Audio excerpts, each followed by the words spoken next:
everyone. Ngasi ako yung ongnarin koramurage. Ongnarin koram da base apko ire.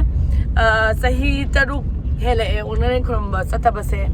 Ado ongnarin se ako tamoga ay gana yamna taza ba hay tare ko. Yamna luna kanza ba. Kay gana hay bada ahin ba se ina ahin ba pregnant na pa ikando duda. Ongnarin se ay ya patsana uki. Ado na ongnarin na pibane na kanza ki ba hay tare ko. Aduni eduga kasisi ya me satu bose onarin ki koramba hala kanda kunung da mukcha luge kunung lo kanda kaiden ne betama sana mahi kiyom da mukcha lukige kiyong sana mahi kiyong da adu ai da han boy dune sana mahi satu se adu da mukcha to ni adu matang ge ngase ai me de wa ma le tungre kan ta got mage ama sidi number 2 tawge da tawdana paina si magi si game si pisan me dagi tawge dare hoy Oi, am luri tu made. Zin, telah kurang merasi, ayam. Nanti kong bazar ya ule. Ayo Zik. Nang kalau lau. Mai cera dah lagi kan ada. Sangat ini bakery dah. So you can choose what you want. Come. Come. Ala kalau lah kayak sana ni kalau lah. We have itu. See? Kanuni, om na rin ko muge. Oh. You want samosa? They have it. I think they don't have samosa. Is it right You here? can. What about the cupcake? Cupcake. Cake. Mommy, is the chicken the best? Chicken. Don't eat chicken now. Don't. You can eat after Joy Joy. I want vegetable sandwich. Vegetable sandwich. Oh, vegetable. See, fresh orang ini kah? Samosa apa sih iban itu paratha kalau. Paratha ani piro. Lagi samosa. Nan samosa sahaja dah. Samosa ani juga piro. Siapa yang ni? Macam ni. Isi nung sibi, isi kami tak tengna re, nene rasi tengna re. Atau amu tengna si lagi posai layu lagi. Bye bye. Wih, awak tu nene tengna si kam kui lagi bani tengna apa? Isi rasi kena ilu orang bayi hai nene kan tengna apa? Bye. Lagi posai layu pasang ke uzi.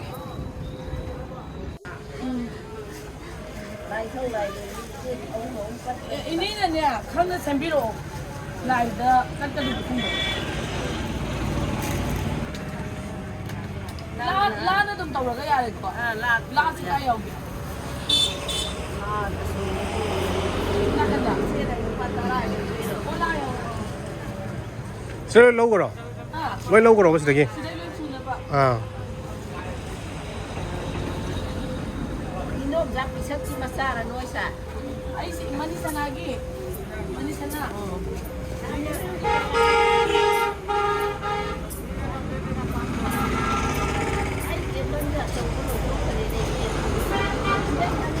네, 아침 아침 뭐 하고 하 보이더라. sila su lai Kamu patu lalu mau apa sih? kapok siya Nagtugong bazar sin oi sure sida mo sulkat pagi lai ri na Hawaii imay matungin madala amin isma pamse imay mapam sa pada gari dala o gari na sa kasi dum ong na rin yaw re nungay Hawaii sinungay ong na rin yaw kasi daw yay lai thong hang birame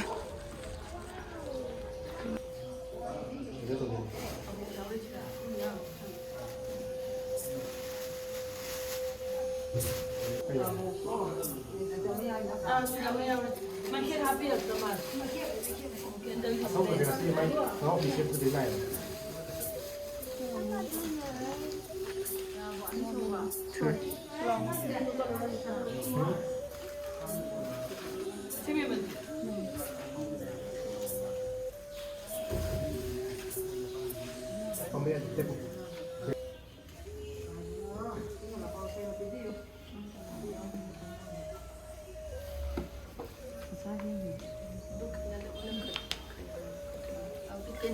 Kado lagi. Simple nak kena tahu lagi. Kira enak.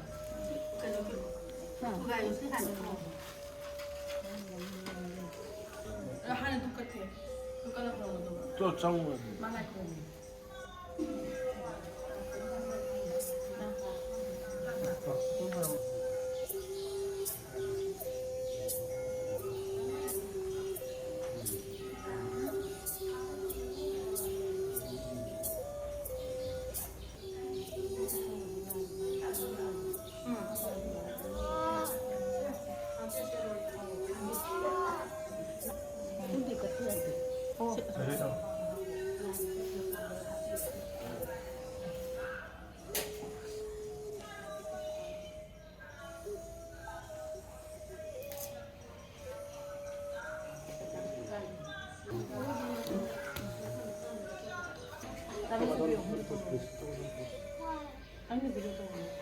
Lại hả không được lòng. Bữa đâu cái lại hả đâu không tư dừng lòng. 얘는 뭐냐 남자 자다를 돼. Lại hả rồi thì lôi cái này bi cả lại không chẳng không mấy thằng. Cái nên cả đó bữa mẹ.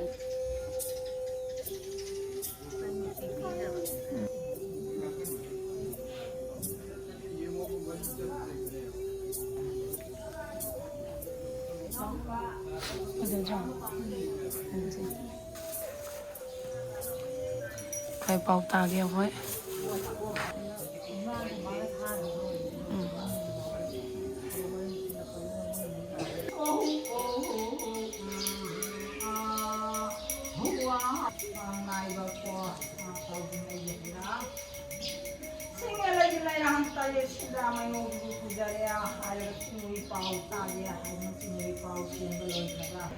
Aten pot imaga ipaga sabem gi aten pot eru ki ge khwe ba sina macha kachina kanagi Semua ada tahu dia ada. chija aten no pigi ne amas macha sina mapa ipa imagi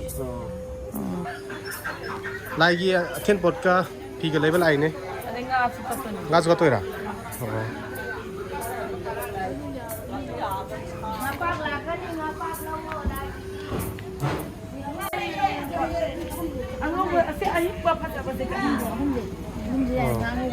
Lagi sih kayak no pine ngane kayak no kata isya. aten pot vegetable me alo hingi ko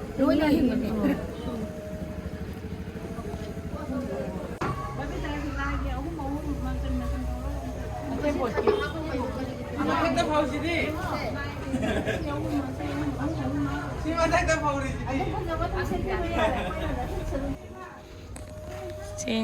Ching chu lau ge alu ngang ma khara hak sala ge tai di sure aja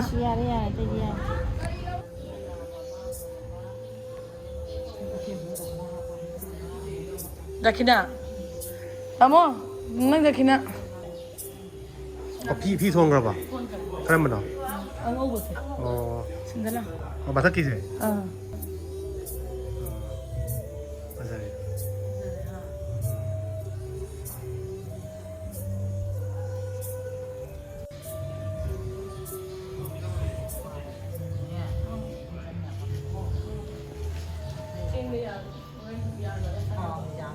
ai cái một tên giờ cái như chỉ cái quy để sinh ra mùa tôi đừng tàu đây và lấy bạn Get down guys. break ama lovely day yaad re sakhao je koro tore lao la sa asla silo raga sana mahi temple la muchalu ke ge Kasi like kamu ni ni. ane ngasi di like ro manu men inge sindu do inge Sindu si Katra. yes stay gavar sing man ke see how bane this is good Want some pastries?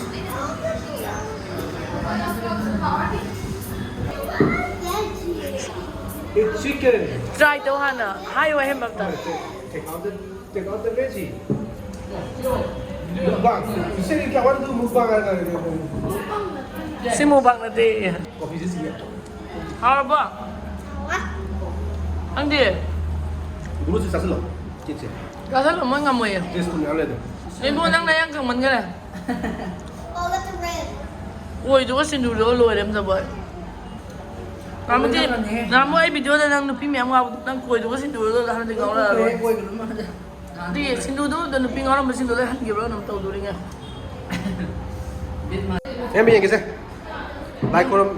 Lại còn rất là gã mà sana mấy dùng chất trên ngày ta cái đó xa cái này sủng xa vậy. Nang lupi ka naman ay sinula. Pika ako ba? Tawag ka. Ako di jor sa dai. Ano yung nilay ka ba siya? Ayaw ko rin. Ano di ako di pa ay han ko na. Makikita mo yun. Mommy, keep is getting all my clothes. Kahit ano. Lagon dito ni.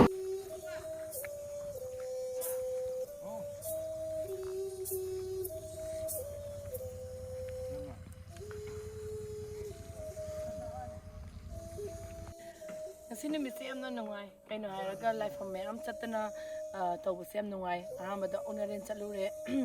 Aduga una rin loraga kunungda usop saba masusat ke usodagi lai su koroma ke tawone. Ay budi na hamu kunung chaloy na hamu thorok pada kalenda. Tamoga angang sing su korom ke tawone do kunung di sapa pangakre kano una rin de halak pada theng dana kwa. Adayo onga sangai festival ga sing yamna chin bahai tare kwa.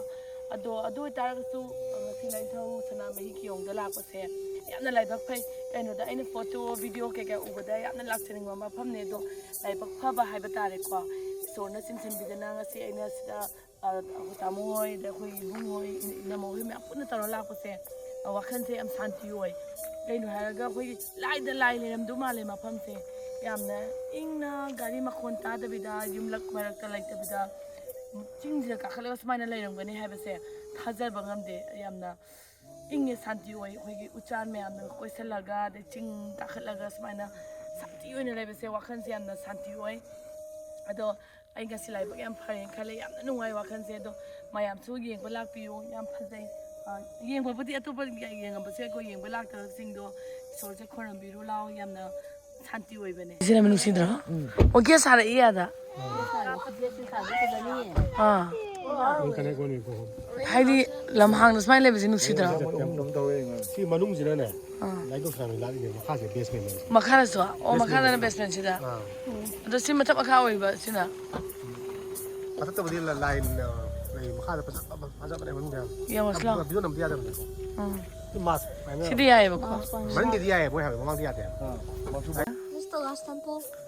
ꯆꯠꯅꯤꯡꯉꯤꯕ꯭ꯔꯣ ꯅꯪ Sunning the ꯋꯥꯔꯕꯣ ꯊꯥꯔꯁꯤ sun is already setting. ꯑꯁꯤꯗ ꯂꯦꯞꯄꯨꯔꯦ ꯁꯤꯕꯨꯗ ꯄꯩꯅ ꯀꯥꯞꯄ Namana pa ka na hello si Wayne ni hangi ko. Alam ko but Atobo said that he loves daddy.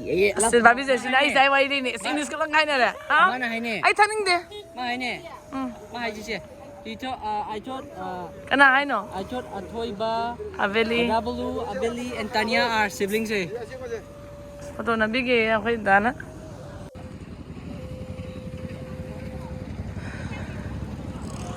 ꯌꯥꯝ ꯐꯖꯩꯌꯦ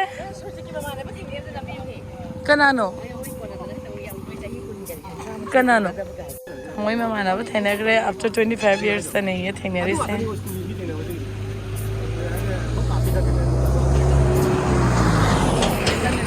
ꯀꯩ ꯀꯩꯅꯣ Si demo ne ba. ꯗꯦꯃꯣꯔꯣ ꯁꯤꯅ ꯑꯩ coffee ꯊꯛꯀꯦ Ni khande ba. ꯃꯥ ꯀꯣꯐꯤ ꯊꯛꯅꯤ ꯍꯥꯏꯕꯅꯦ ꯀꯣꯐꯤ ꯃꯉꯥ ꯁꯤ ꯖꯤꯟꯅ ꯇꯥꯟ ꯍꯦ ꯁꯤ ꯊꯧꯅꯣ ꯀꯣꯐꯤ ꯑꯩ ꯊꯛꯑꯣꯏ ꯊꯛꯑꯣꯏ ꯃꯥꯁꯨ ꯊꯧꯅꯣ ꯁꯤꯗꯤ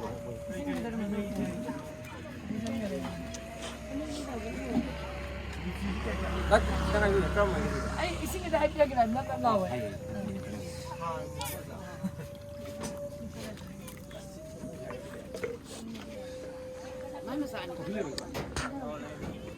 ꯑꯊꯧ ꯀꯔꯤ ꯒꯥꯔꯤ ꯃꯅꯨꯡꯗ ꯐꯨꯟ ꯇꯥꯔꯦ Ndoro hage. ꯃꯥ ꯐꯨꯔꯤꯠ ꯄꯤꯒꯦ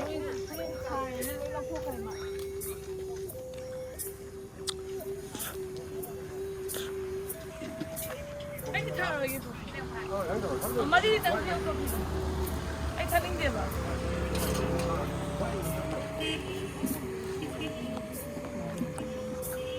ꯕꯥꯏꯅꯦꯕ ꯆꯥꯕ ꯑꯣꯏꯕꯗꯣ Thumme. ꯍꯥ Kay pa me ba? Food pa me sak la me hai ne. Kana no athau ro. Chalo na pizza ke ka sa ta ngai. ပါမယ် chips တွေပြဟဲ့အေးလေးဘူးနော် O chips pi ro chips.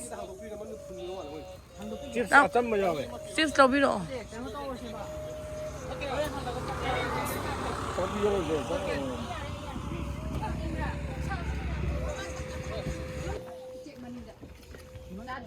တ်ကွာ Phase ye sana wa mo ro phoi ko. 1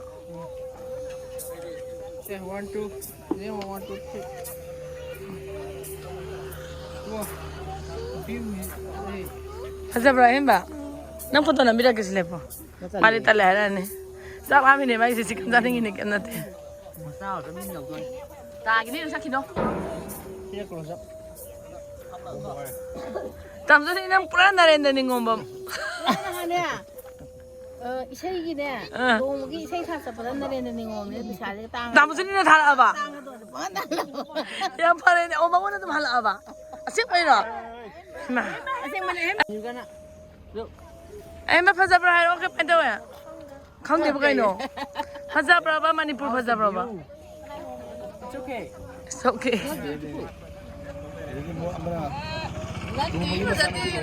Hey ma. Phase si de. ထိုးခဲ့တော့ကလည်း 7 out of 10 7 out of 10. Ya ya ta de. Ya no. Too much snow. Smoke like ni ma na kidang Phase de sin. City mai khu ni ke na tha rai ni. There's some brown stuff in the leg. I know. Brown stuff. 아직 위에 두고 장난끼리 우바 머리 막하야 다 파자라니 장난끼리 소리 따라이죠 Phase yam na. ဘယ်နဲ့လာဘူးတော့အဲ့ဒါစီကြီးဒီမချစ်ချင်းမပါဆိုင်ပတ်စတိုင် Onen nung dang wa mo la chat lo. 레오네 레포네 블럭 얘기네 Kai na ma na ba thin ni da. ဆန်စကူးနဲ့ Sani school ka ma no. 어 알hamdulillah It really pasa. ada siap Ha. ako yung class ko na dunya Oh, ta mo ma na ba Sani school ta min na ba thin na re ha. alhamdulillah Asas la.